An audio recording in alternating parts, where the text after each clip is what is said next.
Nakakaranas ka ba ng mga consequences sa iyong maling desisyon na nagiging dahilan tuloy para mapalayo ka sa Diyos? Halimbawa, maling desisyon sa pinansyal, sa pisikal, sa relasyon, maling desisyon sa pamilya, sa trabaho at iba pa. Gaano ito naging kasakit sa iyo? Ano naging epekto nito sa iyong relasyon sa Diyos at sa relasyon mo sa mga mahal mo sa buhay at sa ibang tao? Narealize ko na ang dyablo ay naghahangad na tayo ay wasakin at guluhin ng buhay. Sabi sa John 10:10, ang nais ng dyablo ay magnakaw, pumatay at manira. At ito hindi masyadong binibigyan pansin ng mga tao at nagugulat na lang sila kapag andun na sila sa gusot na yon at nahihirapan ng umalis. Narealize ko ang dyablo ay aktibong kumikilos at nagbibigay ng maling suggestion sa ating isip na sinusunod naman natin. Narealize ko ako din ay biktima ng mga panlilinlang ng dyablo noong hindi ko pa kilala ang Panginoong Yesus. Sobrang layo ko sa Diyos noon. Hindi ko alam kung bakit kasi nagsisimba naman ako pag linggo. Pero hindi ko maramdaman na kasama ko siya sa aking buhay.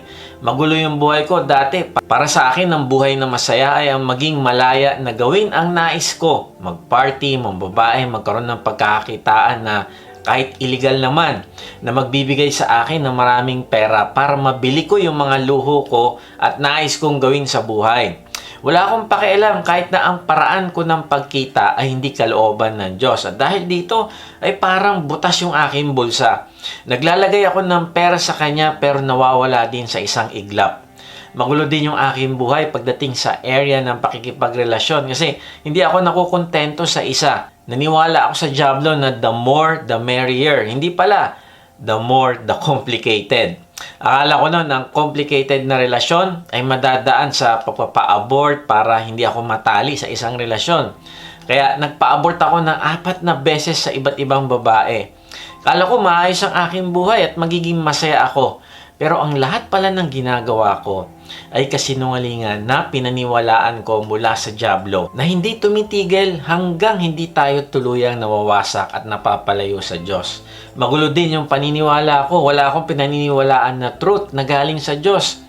Kung feel ko tama yung isang bagay, ayun ang pinaniniwalaan ko. Kung kikita ako sa maling paraan ay okay lang. Basta hindi naman ako pumatay o ng rape. Kung nang babae ako, okay lang. At least umuwi pa din ako sa kalibin ko.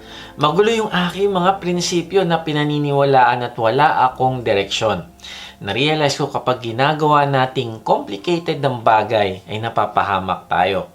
Buti na lang, by God's grace, ay nakilala ko ang Panginoong Yesus.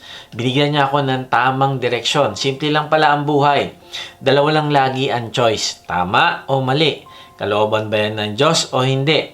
At tuwing sinusunod ko ang kalooban ng Diyos ay napapabuti ako. Pero kung sinusunod ko ang sarili ko ay napapahamak ako. Kaibigan, nais ng Diyos na maiwasan mo ang mga sakit ng kalooban na hindi mo naman na dapat pagdaanan kung pipiliin mo lang gawin ng tama. Kay buti ng Diyos kasi nag-iwan siya ng kanyang salita bilang ating manual ng buhay. Nag-iwan siya ng mga tagubilin kung anong kailangan nating bantayan upang makaiwas tayo sa magulo at masakit na buhay. Ito yung ating pag-uusapan ngayon. Ano ba mga bagay na babantayan natin na tagubilin ng Diyos upang hindi tayo madaya ng dyablo at magkaroon ng fruitful at meaningful life? Tapusin mo ang mensahe na ito dahil ito yung magpapabago ng direksyon ng iyong buhay.